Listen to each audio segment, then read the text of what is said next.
Cette semaine, une nouvelle Tesla fraîchement sortie d'usine se livre toute seule chez son nouveau propriétaire pendant qu'une intelligence artificielle aide une femme à tomber enceinte et plus de 16 milliards d'identifiants fuitent sur le web dans ce qui pourrait être la plus grosse fuite de données de l'histoire. De la vie qui commence à la vie privée qui disparaît. Hello, c'est Quentin et bienvenue sur la bulle de la semaine, votre condensé des actualités tech et design. Aujourd'hui, avec mes petits osios, on va vous parler de belles petites histoires, d'actualités. Ça va être bien sympa. Comment ça va vous deux ? Chaudement, hein. Ça va. Chaudement, ouais. C'est le terme. En short. Non, mais en vrai, ça va. Il y a des belles news. Toi, c'est des belles news, toi, que tu nous as sorties. J'ai trouvé une histoire. Je me suis dit, voilà, un truc qui nous mettra un peu de baume au cœur dans ce marasme qui est le monde.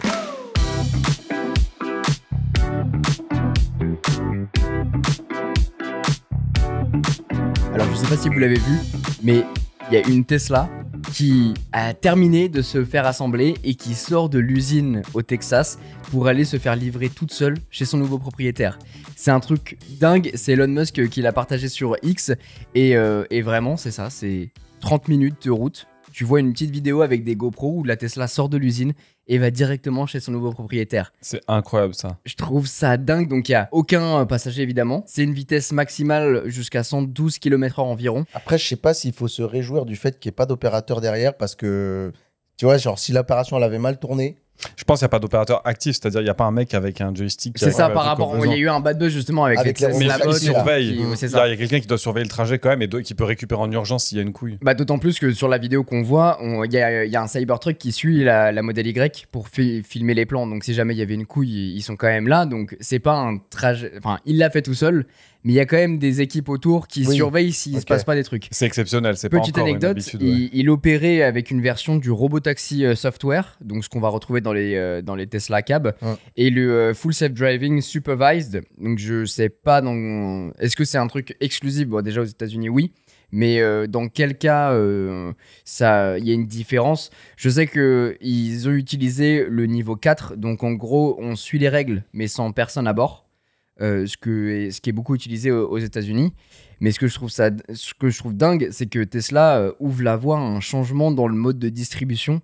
Enfin, tu vois, fini à la limite les camtars que tu vois sur l'autoroute avec 10-15 voitures à bord. C'est clair. Là, tu verras des voitures qui défilent pour aller se livrer direct, quoi. Ce qui est fou, c'est qu'en fait, à l'habitude, il y avait déjà des voitures qui sortaient de l'usine, enfin de la ligne d'assemblage et qui allaient se garer toutes seules sur le parking. En mode, bah, je suis prête et tout, je me gare, mais c'est sur le même campus. Là, de se dire, ta voiture, elle va du producteur au consommateur. C'est-à-dire, au moment où elle sort de la ligne, elle sort, elle fait sa vie, elle arrive genre dans ton allée. Toi, tu sors, t'as ta Tesla neuve qui est vraiment genre sur ton trottoir. Je trouve ça assez fou. Après, bon, tu as toutes les contraintes de la conduite autonome, comment est-ce que ça va se comporter sur des trajets un peu moins supervisés, quand il y aura davantage de véhicules. Mais je trouve quand même que c'est une belle, à la fois une belle opération commerciale et puis une belle avancée dans le futur du déplacement, je trouve. Parce que là, on parle, effectivement, c'est une voiture qui va se livrer, machin, mais ça peut ouvrir la voie à plus tard des bus autonomes. Bon, tu as les camions qui arrivent. Et puis, je sais pas si tu l'avais vu, mais à un moment, Tesla, enfin Elon Musk, il avait prototypé un chargeur automatique, c'est-à-dire tu gardes ta voiture et t'as un truc qui ressemble à un espèce de sgeg qui vient se brancher à ta voiture. Je suis désolé, ça ressemble à un sgeg, c'est un sgeg métallique. Oui, ça le zizi de Ultron qui vient se brancher tout.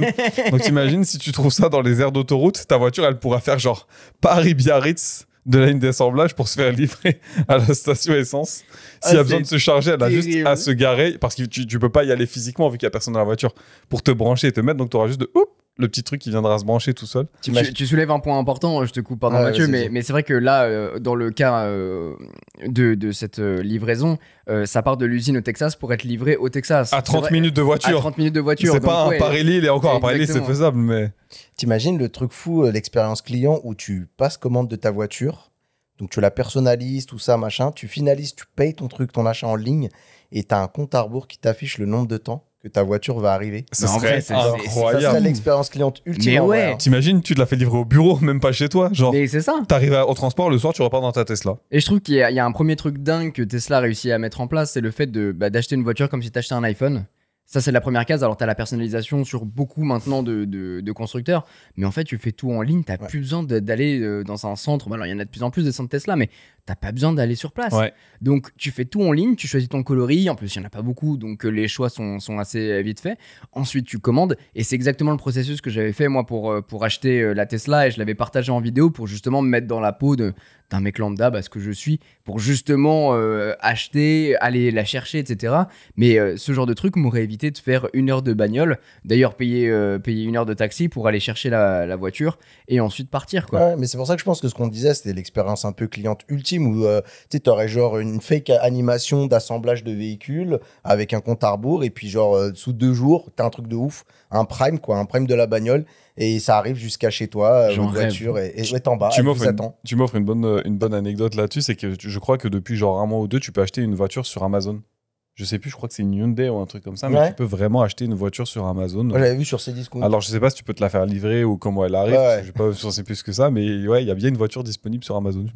Après, ce qui est drôle, c'est que il y a toujours aussi un peu le côté muskien de ce genre de choses, où lui se targue de dire que c'est la première voiture autonome qui fait de l'autoroute. Apparemment, de ce que j'ai regardé des articles, c'est que Waymo de chez Google Oui. aurait déjà fait de l'autoroute. Donc il y a toujours aussi, pour rester dans le champ lexical de Rewan, la bataille de sexe de celui qui a la plus grande, tu vois, ouais, c'est la première. Ah non, moi, fais-moi le premier, fais-toi pas le premier. Donc, ouais, effectivement. Sur un véhicule de série, il faut quand même. Enfin, de série. Encore une fois, il y a une version de logiciel qui est modifiée, mais je pense. Alors, je sais pas si c'est modifié, mais Ah ouais en tout cas, c'est ce que je disais tout à l'heure, c'est que c'est ce que j'ai vu en petit écriteau sur la vidéo. Est-ce que c'est la vraie version déployée sur toutes les Tesla, ce qui me semble être le cas, mais le fait qu'il y ait eu le petit écriteau Robotaxi software m'a quand même mis la puce à l'oreille de me dire, est-ce que c'est pas une version optimisée pour la livraison avant de basculer, ouais, tu vois. Ils disent que c'est la version de Robotaxi, mais on le rappelle aussi, il y a pas longtemps, Model Y, ils ont eu l'autorisation d'avoir des voitures sans conducteur. Donc, est-ce que c'est une version juste au-dessus de celle qui a déjà été déployée il y a peu pour ces modèles-là? Ouais, il faudrait qu'on creuse un peu. Quoi qu'il en soit, ça reste exclusif et puis c'est pas tout le monde qui peut se faire livrer sa Tesla. Enfin, Alors, livrer de manière autonome sa Tesla chez lui, qui arrive sans conducteur, hop, directement en porte-à-porte. Quoi. Complètement. Et puis, j'ai un voisin qui a acheté une Model Y, du coup, la nouvelle, la Ouais. Juniper. Je suis peut-être en train de me raviser sur le design. Et on est d'accord, hein, parce que moi en arrivant, je l'ai vu garer, j'ai fait le tour, j'étais en mode ouais, elle me fait quelque chose quand même. Alors l'arrière vrai- plus que l'avant, l'avant me fait beaucoup penser à la dernière Prius, paradoxalement. Alors, Mais ouais, l'arrière c'est ça, est les mieux, Toyota et tout, mais c'est vrai que j'avais vu beaucoup de. Alors, sur les photos, tu te dis ok, quand tu la vois un petit peu en vidéo, machin, tu te dis non, pas du tout. Et franchement, maintenant que je la vois en vrai, surtout en grise, franchement, il y a un truc. Donc, peut-être qu'on en reparlera, on Ouais. verra. En mais, tout cas, GG à lui le premier, hein, puisque du coup, tu sais, ce côté, t'es le premier, tu fais une petite trace dans l'histoire du truc. Je pense que le mec, il doit voir les articles tech et il doit avoir un petit téton qui pointe, je pense. En ce moment, j'avais grave envie de vous trouver quelque chose qui parle d'IA, mais d'IA de manière concrète, parce qu'il y a toujours beaucoup de promesses autour de l'IA. Et notamment, moi, je vois des trucs de ouf sur Internet, des promesses folles. Et là, on a un truc concret.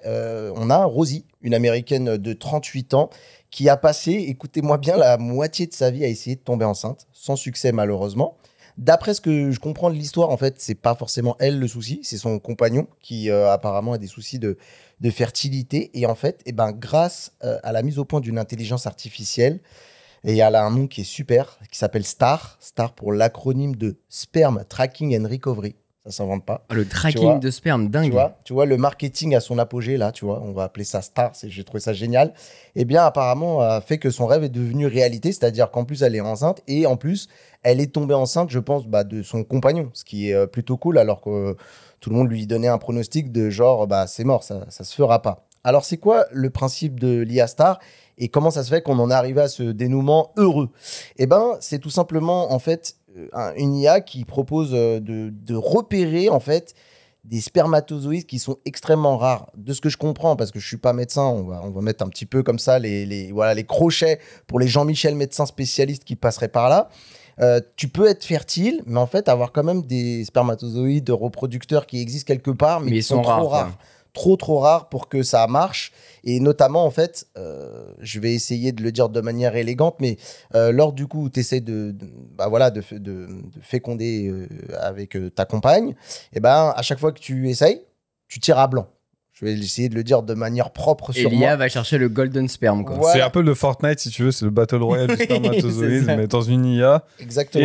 et dans un utérus. C'est assez... Et il va chercher le ticket d'or, quoi. Bah, en fait, Cette actu, elle est heureusement très, que très... j'essaye, C'est- voilà. hein, Avec trois gosses, là, 3 singes, ça va être très, très Exactement. dur d'être sérieux. Exactement. Il était possible avant l'IA de réussir ce genre d'exploit, sauf qu'en fait, ça mobilisait des spécialistes et c'était genre une opération qui était, de ce que je comprends, douloureuse, Et très cher, très j'imagine. compliquée, ouais, sans doute très très cher.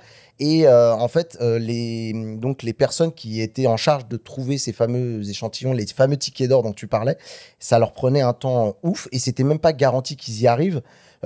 Du coup, en fait, cette IA, elle vient tout simplement remplacer le travail de chercheurs qui sont malheureusement moins bien précis et qui mettaient beaucoup plus de temps. Et c'est quoi? C'est une sonde qui C'est ça, c'est en gros, c'est une puce à l'intérieur qui va permettre de capter des images. Et ensuite, ces images, elles sont envoyées à un algo. Et l'algo, lui, va aller traquer toutes les zones pour trouver justement donc, ces spermatozoïdes qui sont plutôt rares.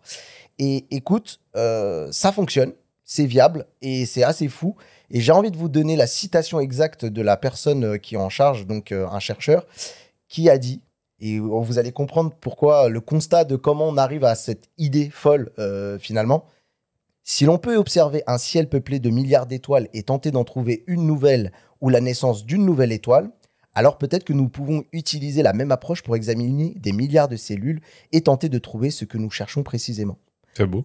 Ça Il y a veut- un côté un peu poétique. C'est poétique. C'est ça. Donc, et cette citation, on la doit au docteur Zev Williams, qui l'a dit au Times, qui est le directeur du centre de fertilité de l'Université de Columbia. Et en fait, ce qui est dingue, ce que je voulais vous faire dire, c'est que, en gros, ils sont partis de l'espace, de recherche sur l'espace, pour dire si on appliquait ce même paradigme à notre corps humain. Ouais, du macro au micro. Qui au final, c'est la même chose. Notre corps, il est composé, c'est un espace très très grand au sein de, tu vois, en fonction de la taille de grandeur d'une cellule que tu cherches. Et du coup, j'ai trouvé ça complètement fou de dire, ce qu'on applique à l'espace, on va essayer de l'appliquer au corps humain. Ça fonctionne. Ensuite, comment ça se passe? Tout simplement, quand on a identifié c'est ce ticket d'or, j'ai envie de dire, on va pouvoir faire ce qu'on appelle une fécondation in vitro, qui est un terme que moi j'entends souvent à la télé, tu sais, dans les trucs comme ça de recherche. Et bien, ça permet ensuite d'avoir une fécondation complètement réussie et la femme peut tomber enceinte et avoir une grossesse totalement normale, même après de nombreux échecs par le passé. Donc voilà, c'est très très cool de savoir qu'une Rosie va ouvrir la porte à sans doute des milliers et des millions de personnes, parce que pour l'instant, cette étude, elle est uniquement menée au sein de cette université. Il y a quand même déjà une centaine de patients qui sont pris en charge, mais uniquement là-bas.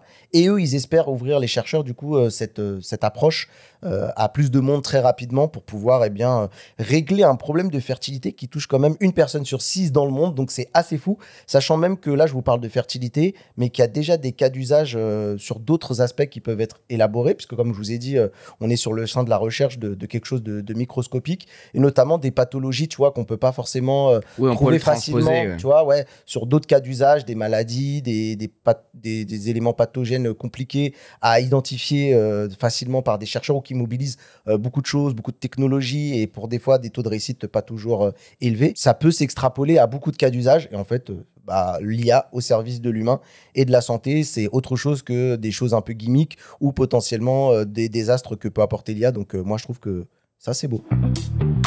Vous avez sans doute vu l'actu cette semaine ou en fin de semaine dernière. Mon Dieu, 16 milliards de mots de passe en fuite.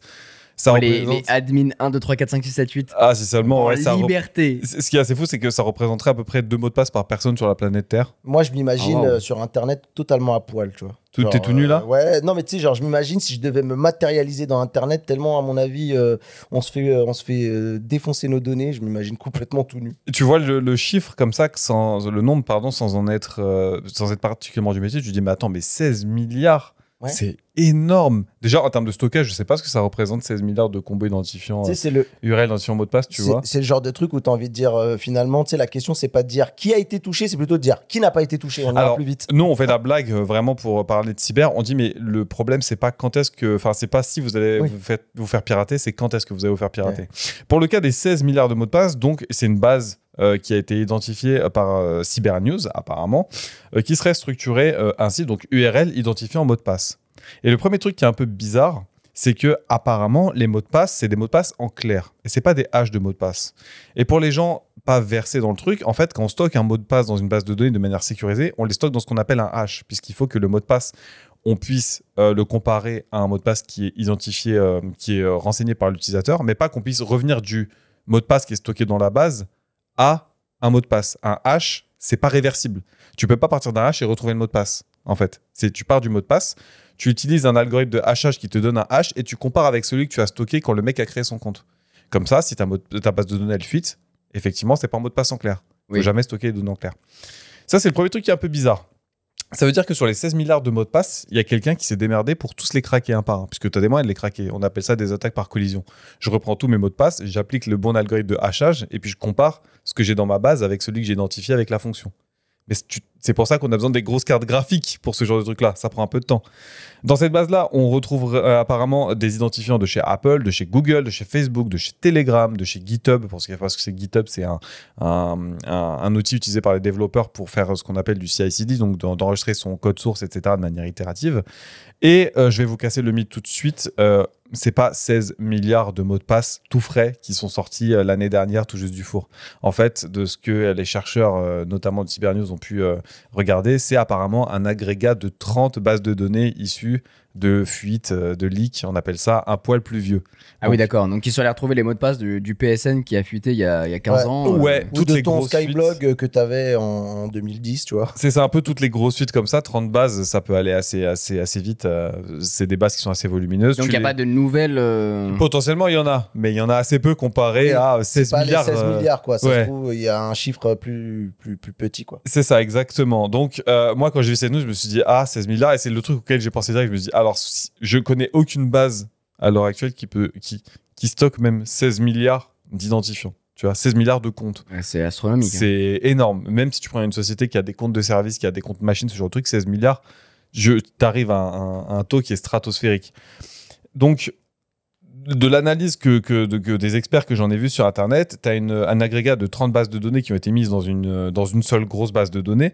Et les sources principales de ces mots de passe, ce sera apparemment des stealers. Et si tu te rappelles bien, les infos stealers, on en avait déjà un petit peu discuté. C'est tout ce qui est les petits programmes, les petites extensions que tu installes sur ton navigateur qui paraît pas malveillantes comme ça, qui t'offrent un petit truc, un petit VPN, un truc comme ça, et puis qui viennent te sucer tous tes mots de passe, tes identifiants que tu renseignes dans ton navigateur, ou que tu peux taper à travers ce programme-là, et qui sont du coup redistribués pour faire ce qu'on appelle ces fameuses bases. Et puis au-delà de juste faire des actions malveillantes sur l'identification de ton compte pour te récupérer tes accès et puis se faire des virements, etc., c'est chiant surtout pour les campagnes de phishing en fait, parce que tu peux avoir des phishing qui sont vachement ciblés puisqu'on a tes identifiants, on a tes infos, on arrive à croiser si tu t'inscris sur tel site plutôt que tel site, etc. Ça veut dire qu'on peut rendre par exemple l'attaque de phishing encore plus crédible parce que on voit ton identifiant, c'est vraiment le tien. C'est le tien, et puis c'est un site que tu consultes, que tu as l'habitude d'utiliser. Alors cela dit, les infos stealers, on en a parlé un petit peu dans un épisode précédent qu'on vous invite à regarder, qui était vachement intéressant. C'est un des premiers qu'on avait fait en plus là, tant que j'y pense, et c'est un truc qui c'est une menace qui est quand même en forte croissance. Par exemple, pour donner quelques chiffres, entre 2023 et 2024, on est sur une augmentation des attaques de vol de mots de passe par 21% dans le monde. Donc ça fait quand même 1 sur 5. C'est énorme. C'est pour ça qu'on privilégie maintenant beaucoup les clés d'accès. Exactement. Et ça, les passkey. Et et je trouve que... Alors c'est marrant parce qu'il n'y a pas de truc, un gros message par exemple quand tu arrives sur une interface en disant hey, configure ton passkey, ou quand tu configures un nouveau téléphone, un nouvel ordinateur, il te dit pas hey, configure ton passkey. Mais par contre, quand tu vas rentrer un mot de passe sur un site par exemple, il va te proposer la fonction de dire est-ce que tu veux l'enregistrer en tant que passkey, en tant que clé d'accès. Ouais, alors il y a deux explications à ça. Un, déjà, les utilisateurs, pour les sensibiliser, c'est très très très dur. J'en connais beaucoup qui n'ont pas encore le MFA généralisé sur leur compte, alors que c'est censé être la base. Et je parle du MFA, pas nécessairement que par téléphone ou par un code par adresse mail, mais le MFA, tu sais, avec une notification push sur une application dédiée. Oui, envoyer. Alors, il y a le MFA, si on peut décrypter, c'est... Soit par exemple tu veux te connecter à un site, il dit bon bah ok, je t'envoie la vérification par ton numéro de téléphone. C'est ça, par un petit ton code, mail, c'est un code à 6 chiffres. Ou alors, là en l'occurrence, c'est de dire bon bah en fait tu supprimes cette autorisation là, mais tu autorises une clé d'accès parce que c'est un appareil de confiance en fait. Alors t'as la clé d'accès qui est le passkey où là carrément t'as même plus besoin de mot de passe. En fait, ça s'identifie au travers de ton périphérique. Donc c'est la personne, il a identifié, il a le périphérique de confiance, je le laisse rentrer. Tu peux avoir les deux. C'est dans ce cas-là qu'on parle d'authentification multifacteur puisque tu as ce que tu es, ce que tu as et ce que tu sais. Donc ton code, ton périphérique et du coup toi ton identifiant.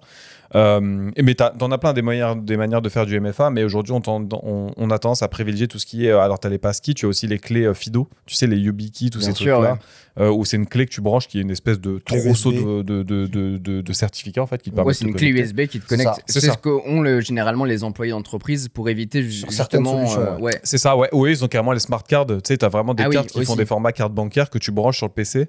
On a tendance à s'en débarrasser de ça simplement parce que il faut un PC avec des smart cards et c'est plus quelque chose qui est très très répandu maintenant. T'as d'autres moyens de le faire, mais la clé USB que tu branches pour te connecter à ton interface et qui fonctionne même sur téléphone, ça pour info, il y en a qui s'en servent sur le téléphone puisque c'est des protocoles qui sont assez ouverts et assez faciles à mettre en place pour peu qu'on ait le public sensibilisé. Et j'en reviens à mon point, la sensibilisation du public, c'est déjà assez compliqué. Et puis derrière, les moyens techniques, les passkeys, c'est quelque chose qui est relativement, je mets des gros guillemets, nouveau. Quand tu vois que, par exemple, les sites genre impôt.gouv, etc., ils ont mis le Wi-Fi genre il y a 2 semaines ou 3 semaines. Je sais pas si tu as fait gaffe. Tous les sites un peu gouvernementaux, alors je sais pas s'il y a que impôt.gouv, mais j'en avais vu d'autres qui ont mis le MFA. Il y avait pas avant. D'accord. Avant, tu avais identifié un mot de passe, c'était terminé, tu rentrais, t'avais pas.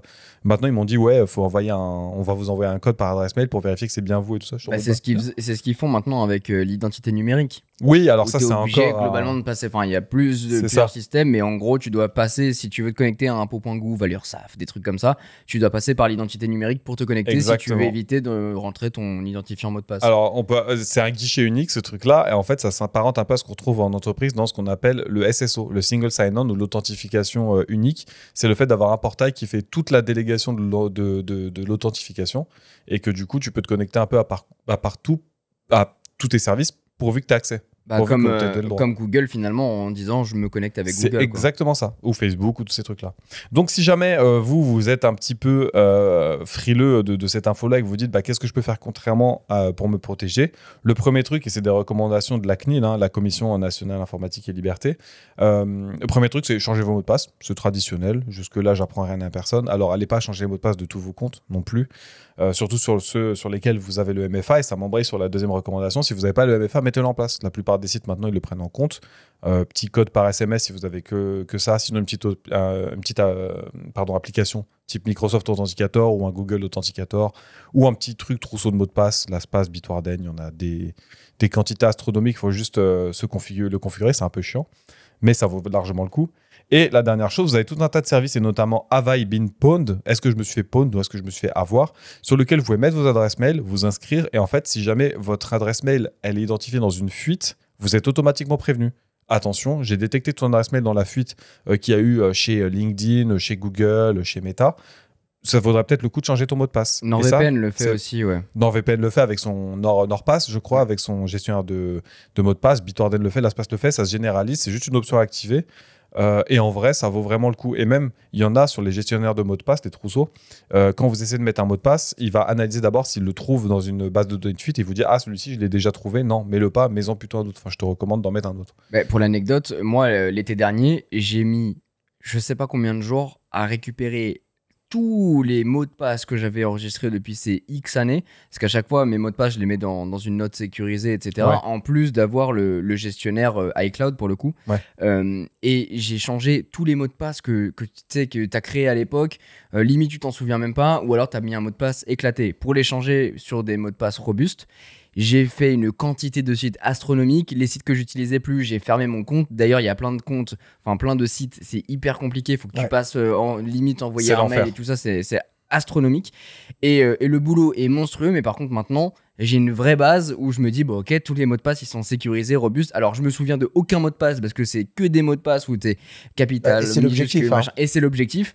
Et au final, la clé d'accès libère complètement cette tâche, quoi. Exactement. Au lieu de faire un copier-coller dans ta note ou dans ton truc, et ben il te le génère. Et c'est ce que je dis aux gens en fait, c'est un premier travail initial qui est très casse-pied de se connecter, de changer de mot de passe, mais en fin de compte, t'as un mot de passe à te souvenir à la fin, et c'est le mot de passe de ton trousseau.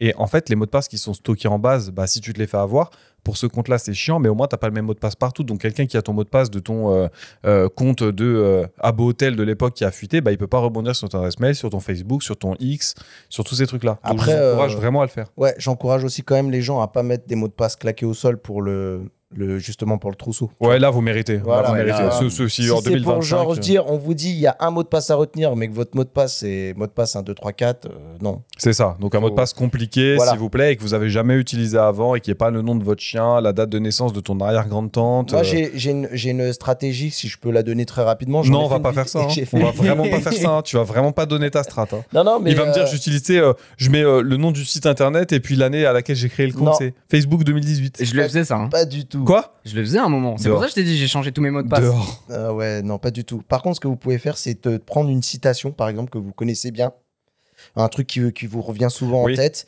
et vous prenez les premières lettres de chaque mot, et vous pouvez vous amuser après à mettre des majuscules, des minuscules, et là, après, vous pouvez mettre des chiffres. Et peu importe s'il y a une date de naissance ou autre, c'est moins grave. Un moyen Mais mémotechnique. du moment ouais. que c'est, voilà, jouer à ce genre de jeu d'énigmes, soit vous pouvez prendre la première lettre, soit vous pouvez prendre la première lettre du premier mot et la deuxième lettre du deuxième mot. Vous pouvez vous amuser comme ça à vous faire un petit truc. Comme ça, il vous revient à chaque fois en tête et vous n'avez plus qu'à vous rappeler au début des premières lettres. Donc, c'est un peu relou au tout début. Mais en fait, à force de le faire, ça devient une gymnastique dans ton cerveau qui marche super bien. Tu dis, ah ouais, celle-là, c'est la première lettre, celle-là, c'est la deuxième lettre du deuxième mot. Et ça va très, très vite, en fait. Le mot de passe, c'est une technologie qui a tendance à disparaître. D'ailleurs, Microsoft a annoncé il n'y a pas longtemps sur l'appli Authenticator qu'il ne permettrait plus le remplissage automatique des mots de passe. C'est une ça arlésienne y est. hein, de faire disparaître les mots de passe, mais on sent qu'on avance à chaque fois. Ça avance, maintenant tu as de la biométrie, tu as tout un tas de trucs. En vrai, moi, c'est assez rare que je me serve de mots de passe maintenant, puisque même sur mon PC, quand je le déverrouille, c'est empreinte digitale. Pour ouvrir mon gestionnaire, c'est empreinte digitale. Enfin, c'est toutes ces choses-là, c'est beaucoup plus compliqué à pirater. Et aujourd'hui, en fait, il faut aussi faire avec son temps. Le mot de passe, c'est une technologie qui a bien fonctionné, sur laquelle on est habitué, mais on doit sortir de cette habitude. C'est un peu compliqué, c'est une résistance au changement. Malgré tout, c'est quand même bien plus bénéfique de faire le travail en amont, de se dire je vais refaire comme Quentin le travail de fermer les comptes qui me servent à rien ou à minima de changer les comptes. Et ça peut parfois trouver des surprises. Hein. Le vieux compte que tu servais pas, que tu as oublié, qui était toujours utilisé, bah, le fermer, ça coûte pas plus cher. Et d'un autre côté, c'est pas une fois que tu t'es fait pirater tes données pendant la nuit et que tu te réveilles le lendemain et que tu vois que tu as quelqu'un qui est rentré sur ton adresse mail et qui t'a siphonné des infos un peu importantes ou qui s'est connecté et qui a publié des trucs à la noix. Voilà, je pense que dans ces moments-là, tu te dis que tu aurais dû vraiment faire le changement de mot de passe et t'y mettre un petit peu plus tôt, plutôt que d'attendre le dernier moment que ça te pète à la gueule. Encore une fois, ce que je dis aux gens et aux sociétés que j'accompagne, c'est pas une question de si tu vas te faire pirater, mais quand est-ce que tu vas te faire pirater. Donc, prenez ça également pour vous à titre personnel. Voilà pour les actus de la semaine. Et justement, en parlant de projets tech qui font rêver, comme cette fameuse Model Y qui se fait livrer toute seule, et bah dans l'histoire de la tech, il y a des révolutions et puis il y a aussi des énormes crashs. Des projets qui ont levé des millions, qui ont fait rêver le monde entier avant de finir complètement à la poubelle. Et ça tombe bien, c'est le thème qu'on va aborder jeudi. Des histoires folles, des projets que vous connaissez peut-être, d'autres peut-être moins. De WeWork à la télé 3D, des boutons Amazon au blender connecté dans une glacière. On a sélectionné les flops les plus fous, les plus absurdes, comme l'Apple Pippin par exemple. Est-ce que vous vous en souvenez? Bref, des projets inquiétants qui frôlent l'arnaque mais qui font partie de l'histoire de la tech. Merci les osios et à jeudi dans Bubble. À très Ciao. vite.